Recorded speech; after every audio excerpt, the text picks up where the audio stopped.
Muito bem, meus amigos do Café com Velocidade, amigos aqui do Café Expresso, chegando com mais uma coluninha aqui para vocês, Café Expresso. Hoje uma coluna muito especial, porque a gente vai falar do Alessandro Zanardi, Alessandro Leone Zanardi, nascido em Bolonha, na Itália. Ele que nos deixou no dia último 2 de maio. E o Café Expresso hoje, como não poderia deixar de ser, é uma homenagem, né, a esse piloto, mas mais do que esse piloto, né, a este ser humano, né, que eu considero um dos maiores seres humanos que já habitaram aqui o planeta Terra. E a gente vai falar um pouquinho da carreira do Alessandro Zanardi e também vamos ter a participação aqui do Fábio Campos, voltando ao Café Expresso. Daqui a pouco o Fábio Campos também vai falar um pouquinho sobre o Alessandro Zanardi, a relação dele com esse piloto que ensinou tanto pra gente, né? Não se esqueça de deixar o seu like aqui nesse vídeo, curtir esse conteúdo e participar aqui de todos os produtos do Café com Velocidade. Lembrando que nós estamos numa semana especial, hein? Porque vai ter sorteio de miniatura. Vocês viram na live dessa semana do Café com Velocidade, na segunda-feira, uma miniatura da Alpine, do Franco Colapinto. Carrinho especial aí para você. Então veja lá as condições para você participar deste sorteio. Bom, pessoal, vamos falar do Alessandro Zanardi, né? Como vocês viram aí as notícias, o Zanardi nos deixou no último dia 2 de maio, né?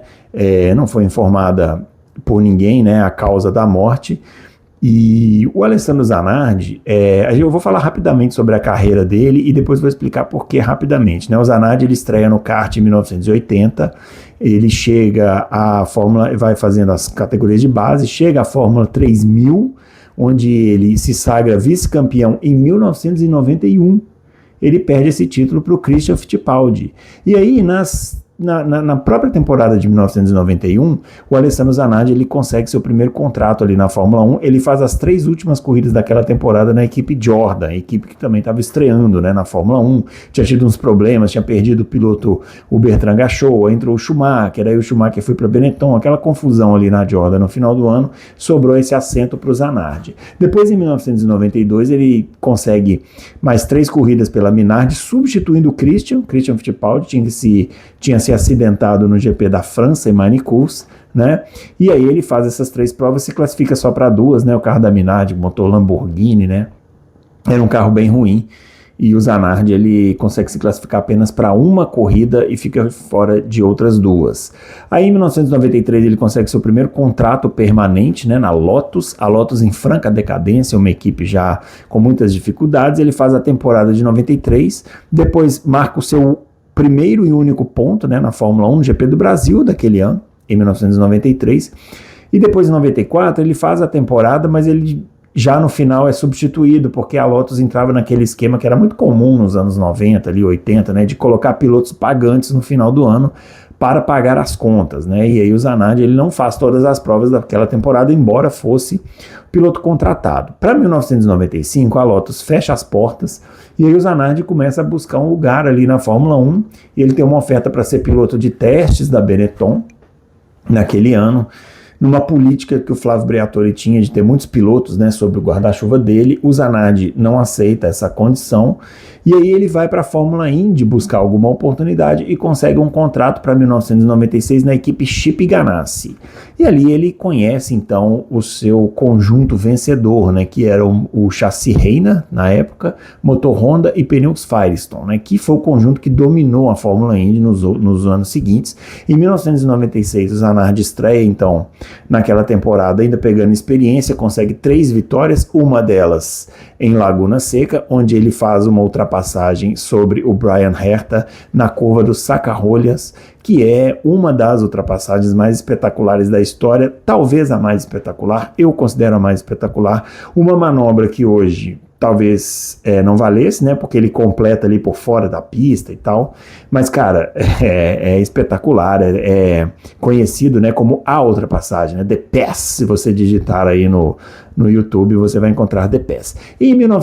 Vai encontrar essa ultrapassagem. Em 1997 e 1998 o Alessandro Zanardi se transforma no rei da Fórmula Indy, um monstro de piloto, né, assim, vence várias corridas com ultrapassagens. O pessoal lembrou aí na live de segunda-feira aqui do Café uma briga dele com Greg Moore no Rio em 1998, né? Sensacional. Eu me lembro também de uma briga dele com Michael Andretti em Detroit em 1900. Detroit não, Detroit.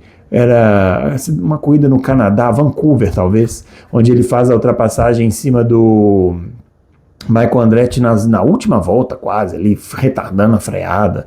Sensacional, assim, foram temporadas fantásticas, ele reinou na Fórmula Indy. Foi incrível, assim, um carisma incrível, todo mundo amava o Alex Zanardi, virou Alex Zanardi, né? E aí ele tem um convite para voltar à Fórmula 1, aí por cima, né, numa condição de estrela.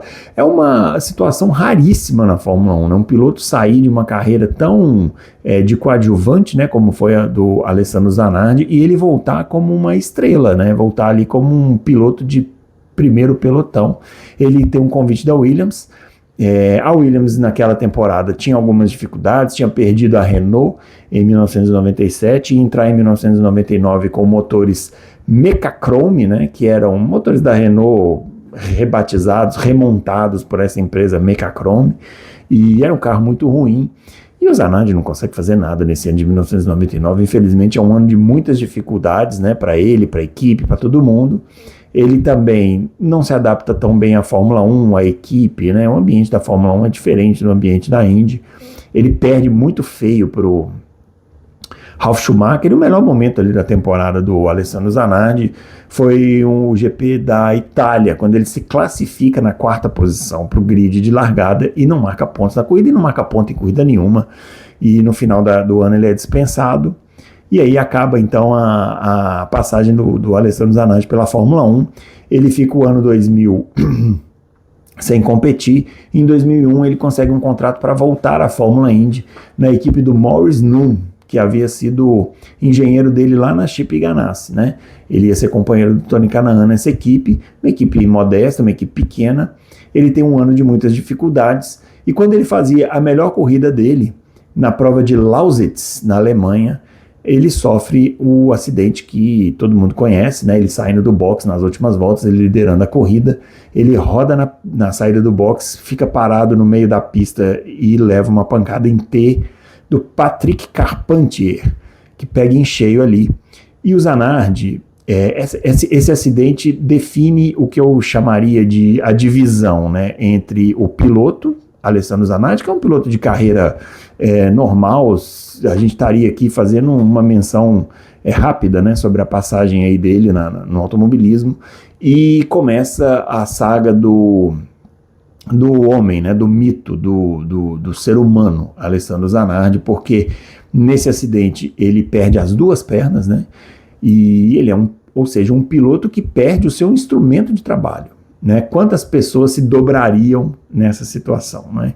O Zanardi tem ferimentos gravíssimos, então perde as 2 pernas, fica em coma no hospital durante muito tempo, e depois ele retorna, né? Uma recuperação absolutamente improvável, né? Ele retorna, volta a pilotar com carros adaptados, chegou a testar um carro da BMW de Fórmula 1 como convidado em 2006, né?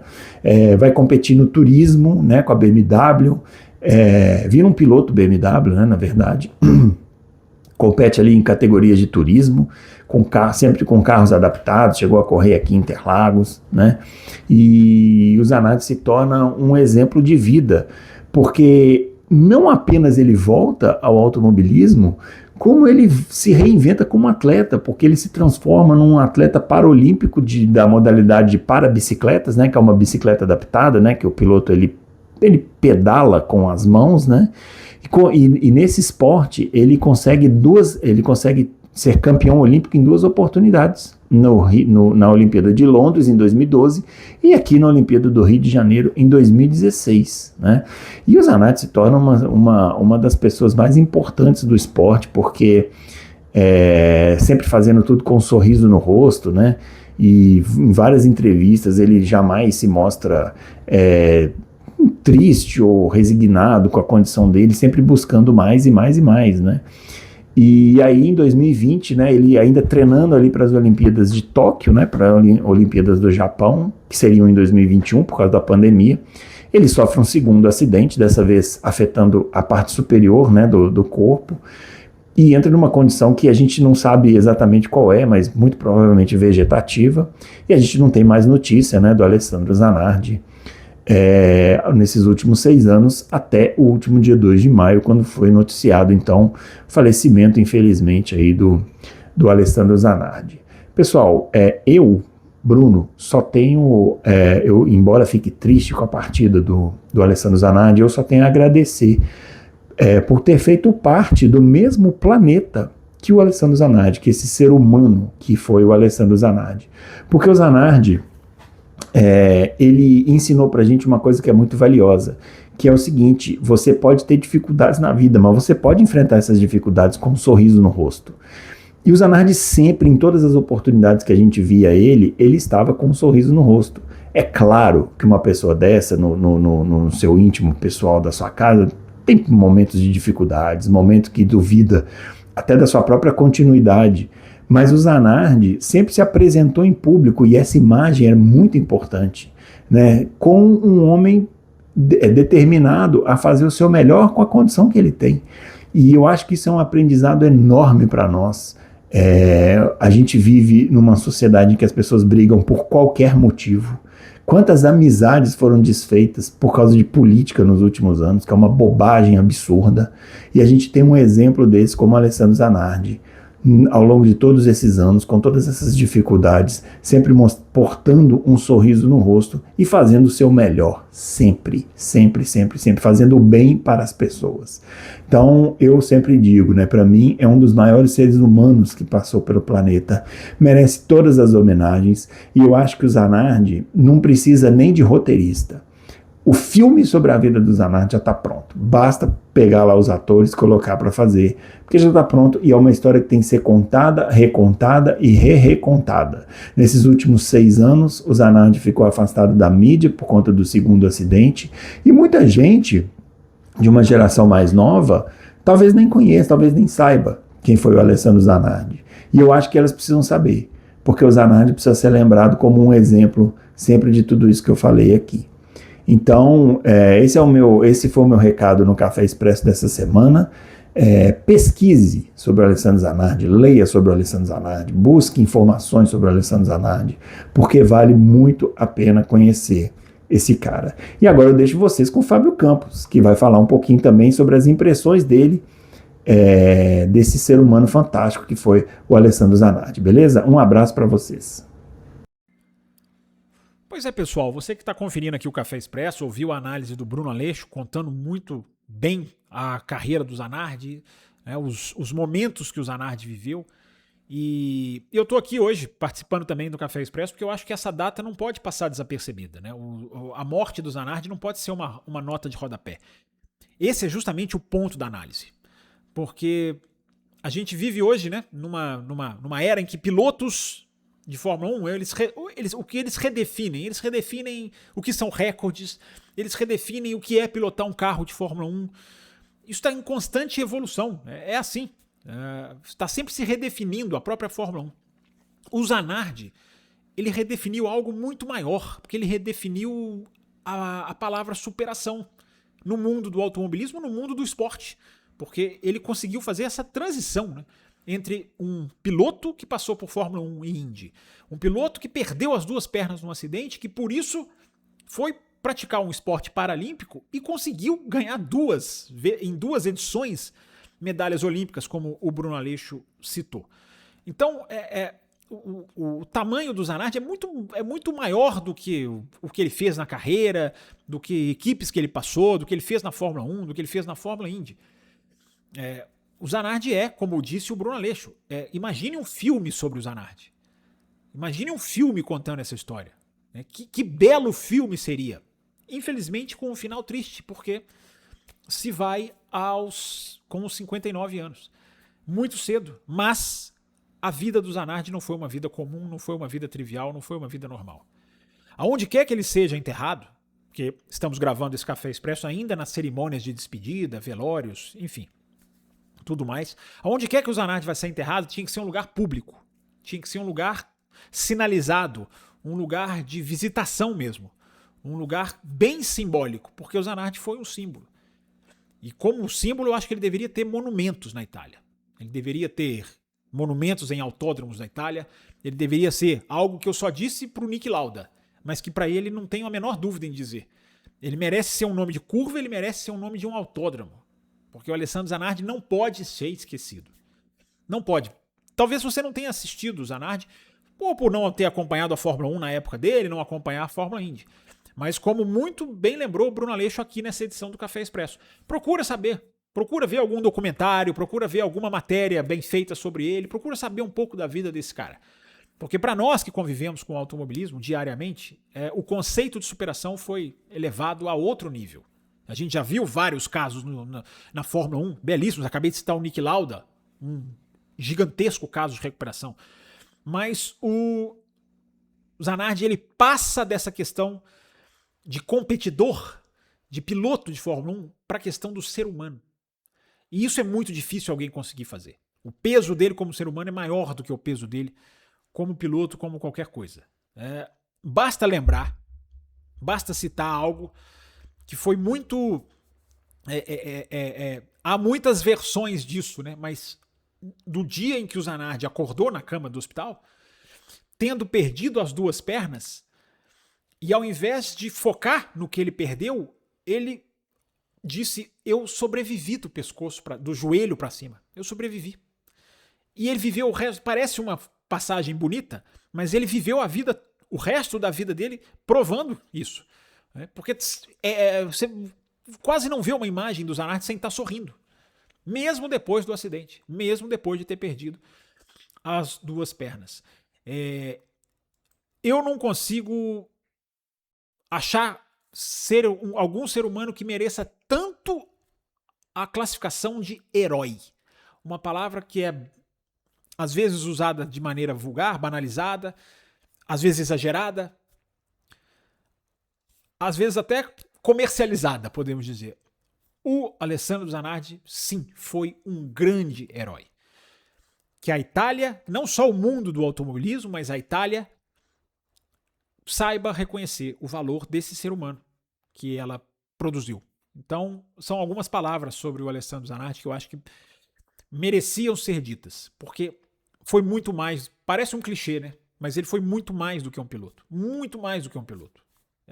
E nas dificuldades que ele teve, como ele superou, aonde ele conseguiu chegar nessas dificuldades. E gostaria muito que ele fosse inspiração. A ideia do filme é excelente. De Brad Pitt para cima. Se a Fórmula 1 demonstrou-se tão hábil em fazer um filme sobre ela mesma, com tanta capacidade, investimento e publicidade, quem sabe a Fórmula 1 não poderia fazer um filme, ainda que seja um curta-metragem, embora a história dele mereça um filme de horas e horas. Quem sabe um dia um filme sobre o Alessandro Zanardi, para que eternize ainda mais essa figura que eu temo caia apenas na lembrança como um piloto que teve uma dificuldade e que foi um piloto como tantos outros. Zanardi não foi, talvez como nenhum outro que a gente tenha visto.